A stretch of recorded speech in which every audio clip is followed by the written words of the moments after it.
बोलिए। आज हमारे साथ 40 करोड़ लोगों से ऊपर है।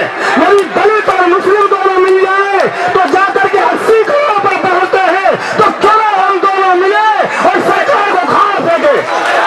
तो मैंने एक बात कह दी थी, अगर प्रधानमंत्री दलित होगा और उसके बाद 2029 के अंतर्गत में प्रधानमंत्री मुस्लिम होगा। मौलाना साहब को तहे सलाम करता हूं और उनका आदर करता हूं।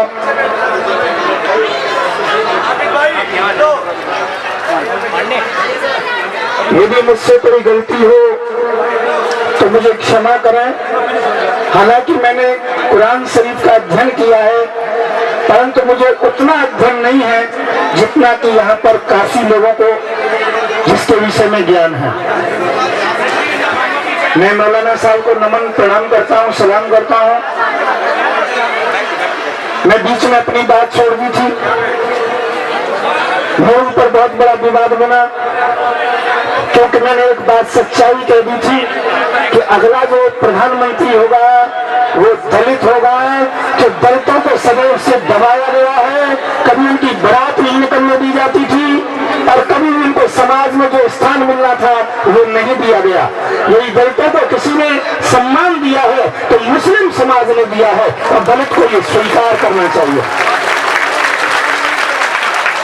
एक बहुत बड़ी बात आ रही बीच में, जब ये विवाद शुरू हुआ सीएए का, एनआरसी का, एनपीआर का, तो उसके बाद में मुस्लिम भाइयों के साथ दलित भी खड़े हुए, उसके साथ साथ में सिख समुदाय भी खड़ा हुआ। और मेरे मित्रों, जब सिख समुदाय ने अपना पूरा योगदान दिया, समर्थन दिया, तो मोदी जी ने एक चाल रची बहुत बड़ी। मैं उस बात को आपको बताना चाहता हूं, आपको उस बात पर विश्वास करना होगा। और मैं आक्षेप लगा रहा हूं मोदी जी के ऊपर, जो पाकिस्तान में नंदगाना साहब पर जो कि हमला हुआ वो किसी दूसरे ने नहीं कराया, वो मोदी जी की साजिश थी। और वो साजिश इसलिए थी जिससे कि मुसलमान और सिख अलग हो जाए। ये एक बहुत बड़ी साजिश थी, इस बात को समझने की बात है। मेरे ऊपर दबाव डाला गया, क्यों नहीं कह रहा कुछ भी।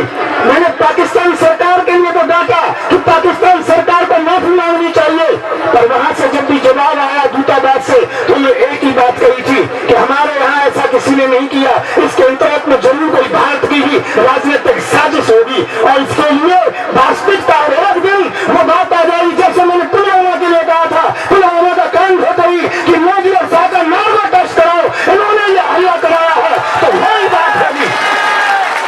क्योंकि मेरे जो भी अनुमान होते हैं बिल्कुल ठीक होते, सटीक होते। जेएनयू के अंतर्गत में हमला हुआ, एक नकली हिंदू संगठन ने जिसकी कोई औकात नहीं है कहा कि हमला किया। अरे उनकी औकात नहीं थी, ये मोदी और शाह की साजिश से आरएसएस वालों ने हमला किया है। ये अच्छी प्रकार से हम जानते हैं, और वो हो तो अच्छी प्रकार से इस बात को समझ लें। हम किसी भी प्रकार से देश को नहीं टूटने देंगे, भाईचारा को नहीं टूटने देंगे, चाहे वो कितनी भी नापाक हरकतें करे। आज जब मैंने कहा उनके सचिव से, क्योंकि मैं बैठा 8-9 दिन बैठा मैं रामलीला मैदान के अंतर्गत में, तो शाहजी की तरफ से आने लगे दबाव, क्या आप उठ जाइए, लास्ट स्टेज के अंतर्गत में हमारा समझौता हुआ, मैं तो उठ जाता हूं। परंतु मैं उठना तब समझिए जिस समय शाहनबाग के अंतर्गत में जो मेरे भाई बहन बैठे हुए हैं, पहले उनसे जाकर के समझौता करो। इसके लिए यदि ऑडियो सुनना चाहे तो मेरे पास उपलब्ध है, बिल्कुल मना कर दिया गया मुझसे, पर मैंने वादा किया है कि तुमको झुकना पड़ेगा और इस कानून में चेंजिंग करनी पड़ेगी। इसके अंतर्गत में कोई भी ऐसी स्थिति नहीं हो सकती कि तुम चेंजिंग न कर सके। मेरे मित्रों, मैं ज्यादा नहीं कहूंगा क्योंकि मौलवी साहब आए हुए हैं, मौलाना साहब,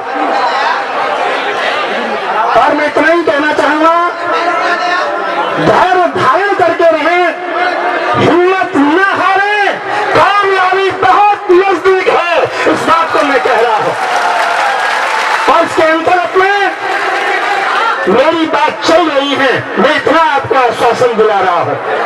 अभी आपके ऊपर दबाव डाले जाएंगे।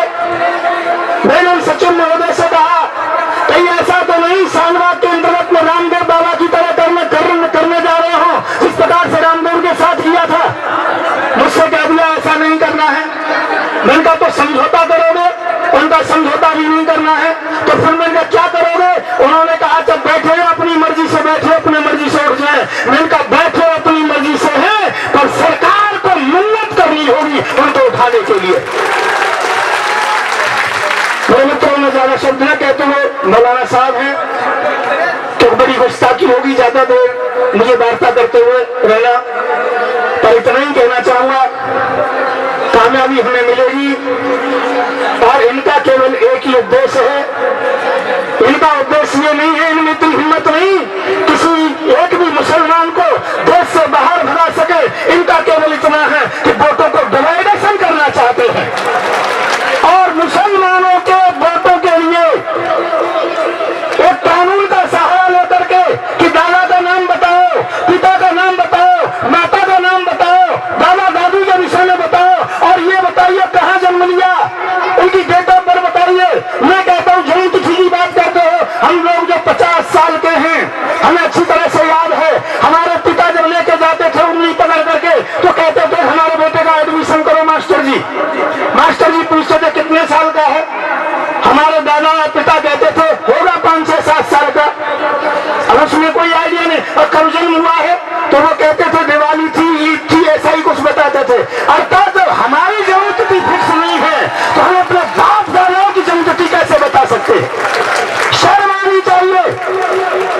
एक पिता से पुत्र की जन्मतिथि और जन्म स्थान पूछा जाए तो ठीक है, यहाँ तो देश के अंतर्गत में एक पुत्र से पिता और बाबा के विषय में पूछा जा रहा है। हमारी मांग है ये कॉलम हटा दिया जाए। कॉलम हटा नहीं जाए तो अपने आप ही उसकी खाना पूर्ति करें, हमसे कोई कानून कागज न माने। दूसरी बात एक आधार कार्ड को ही पूरा प्रमाणित माने, वोटर लिस्ट को ही पूरा प्रमाणित माने। यदि वोटर लिस्ट अवैध है तो आप भी अवैध प्रधानमंत्री हो, वैध प्रधानमंत्री नहीं हो। आपको इस्तीफा देना पड़ेगा, ध्यान रखें। मेरे मित्रों मैं कुछ ज्यादा ही बोल गया हूं पर इतना जरूर चाहूंगा हमें कामयाबी मिलेगी। जब ये सरकार नाकामयाब हो जाती है, आसाम के अंतर्गत में एनआरसी कराया, वहां पर पहले 40 लाख लोग निकले, फिर दोबारा संशोधन कराया 19 लाख लोग निकले, फिर सोचा इसमें मुसलमान ज्यादा होंगे, मुसलमान केवल कुछ ही निकले, 4, 4.5 लाख निकले, बाकी सब हिंदू या गैर मुस्लिम निकले। अब इनकी जड़ें हिल गई। अब की बात कह जाए उन्होंने दूसरा कानून बना दिया। ये जो कानून बन रहा है ये भूमि बंदी का भी है। ये जो कानून बन रहा है ये इस प्रकार का है कि आपको कानून के अंतर्गत वोट देने का अधिकार नहीं रहेगा, क्योंकि एमईएम का मामला हम बंद करने जा रहे हैं। अभी तक एमईएम से जीतते थे, ये वोटों से नहीं जीतते थे। अब उसकी जगह पर जो भाजपा को वोट न दे उसको क्यों लगा दिया जाएगा, ऑब्जेक्शन कर दिया जाएगा, डाउटफुल तालिका के अंतर्गत में डाल दिया जाएगा और जो इनके वोटर होंगे उनके कागजातों की पूर्ति पूरे सरकारी तंत्र लग करके करेगा। इनकी यही मानसिकता है। पर मेरा भी वादा है अगला प्रधानमंत्री दलित और 2029 के अंतर्गत में मुस्लिम प्रधानमंत्री होगा। यह आप सभी के सामने वादा करता हूं। पूरा हिंदुस्तान सुन ले इस बात के लिए, पूरे कट्टरवादी सुन ले इस बात के लिए। मैं एक बात कहना चाहता हूं, कट्टर चाहे हिंदू हो चाहे मुसलमान हो, दोनों ही देश के लिए खतरा होते हैं। मैं कहता हूं हिंदू मुस्लिम सिख ईसाई आपस में सब भाई भाई। ये देश हम सबका है, सबको मिलकर चलना है। जब हिंदू इतने बार प्रधानमंत्री बन सकता है तो मुस्लिम का नंबर क्यों नहीं आया होता? मैं इस बात का प्रश्न करता हूं, दलित का नंबर क्यों नहीं आया होता? जो दलितों का ये देश है, मूल निवासियों का देश है, अम्बेडकर जी का ये देश है, अम्बेडकर के संविधान के अंतर्गत में हम पढ़ रहे हैं। अब तक उनको केवल ही दृष्टि से देखा गया, अब तक प्रधानमंत्री पद का कोई स्थान नहीं दिया गया। इस काम को हम करेंगे इंशाअल्लाह और इस बात को मैं कहूंगा इस बात के लिए कि ये कार्य हम करके रहेंगे। मुझे इस बात का बहुत बड़ा अफसोस है, दुख है इस बात का। इस समय जो सरकार है, हिटलरशाही सरकार चल रही है, जनता की आवाज को नहीं सुन रही है, ये अंधी और बहरी हो चुकी है। शायद आपको मालूम होगा, मैं 9 दिन तक बैठा रहा रामलीला मैदान के अंतर्गत में। वहां पर मुझे मारने के लिए कुछ लोग आए, धमकी आई। जो धमकी मेरे पास संयोग से ऑडियो रिकॉर्डर है, मैं आपको सुना दूंगा अभी। मेरे पास शाहजी के सचिव का फोन आया, योगी का फोन, योगी जी के सचिव का फोन आया, और आज मोदी जी के सचिव मिश्रा ने तो हद ही कर दी। जो मेरे पास इस समय रिकॉर्डिंग है, आपको थोड़ी देर में बात सुनवाऊंगा मैं। मेरी मांग ये थी आज की कि जो सहनवाद बात के अंतर्गत में जो छोटे छोटे बच्चे बैठे हुए हैं, मेरी बहनें बैठी हुई हैं, भाई बैठे हुए हैं, उनको बहुत बड़ी परेशानी हो रही है। अब आपको उनकी आवाज को सुनना होगा, पर मुझसे कह दिया गया कि उनकी आवाज को हम नहीं सुनेंगे किसी भी स्थिति के अंतर्गत में। मैंने कहा मोदी जी या शाह जी ना जाए तो कोई बात नहीं, आप अपना कोई प्रतिनिधि जोगी राजनाथ को भेज दें, उमा भारती को भेज दें, स्मृति ईरानी को भेज दें, नितिन गडकरी को भेज दें, या अन्य भी किसी आदमी को भेज दें ज्ञापन लेने के लिए, और हम 15 दिन का आपको समय दे सकते हैं। पर इस बात को भी आज उन्होंने अस्वीकार किया। पर मैंने भी वादा किया है कि मैं जब तक सरकार को नहीं ठुकरा दूंगा तब तक चैन से नहीं बैठूंगा। मैं एक बात बताना चाहता हूं मेरे मित्रों, छोटी सी बात है कि मैं कथा भी करता हूं। 2 कुत्ते थे, वो लड़ करके कुएं में गिर के मर गए थे। उसके बाद में गांव के लोग आए कि उस कुएं से पानी सभी पीते थे, मीठा पानी था और कोई पानी का तरीका न था। लोगों ने पंडित जी से और मौलवी से कहा कुआं पवित्र हो गया है, उसमें 2 कुत्ते मर गए हैं, अब बताओ क्या करें। पंडित और मौलवी ने अपने अपने तरीके से काम बता दिया, गंगा जल डालो, तुलसी जल डालो, आयत पढ़ो, कुरान पढ़ो, नमाज अदा करो, कुएं के पास फिर उसमें जमजम का पानी डालो, कुआं पवित्र हो जाएगा। परंतु आश्चर्य की घटना, कई दिन के बाद में वह कुआं तब भी पवित्र न हुआ तो लोग आए कि आखिरकार कारण क्या है जिससे कुआं पवित्र नहीं हुआ। पंडित जी और मौलवी जी ने विचार किया, उन्होंने बताया भैया ये बताइए क्या उसमें से मरे हुए कुत्ते निकाले कि नहीं निकाले। वो बोले कुत्ते तो नहीं निकाले, और जब तक वो कुत्ते नहीं निकाले जाएंगे तब तक गंगा जल और जमजम का पानी कामयाब नहीं होगा। भारत की राजनीति से जब तक 2 कुत्तों को नहीं निकाल कर फेंक दिया जाएगा तब तक भारत की राजनीति में चेंज नहीं होगी। आज हमारे पास ताकत है, आज हमारे साथ 40 करोड़ लोगों से ऊपर है। यदि दलित और मुस्लिम दोनों मिल जाए तो जाकर के 80 करोड़ पर पहुंचते हैं, तो क्यों हम दोनों मिले और सरकार को खाड़ फेंके। हम ऐसा नहीं करना चाहते थे, परंतु अब ऐसा हमको करने के लिए हम विवश हो चुके हैं। मेरे मित्रों, मैंने जब जब कहा समझौते की बात कही, फिलहाल में मेरे ऊपर कई केस लग गए, मेरे ऊपर काफी विवाद है। तो मैंने एक बात कही थी, अगर प्रधानमंत्री दलित होगा और उसके बाद 2029 के अंतर्गत में प्रधानमंत्री मुस्लिम होगा,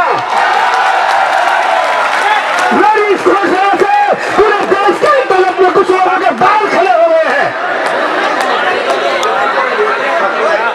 देखिए, मिलत टाइम्स की वीडियोस देखने के लिए यहाँ क्लिक करके सब्सक्राइब करें और हाँ, बेल आइकन जरूर दबाएं।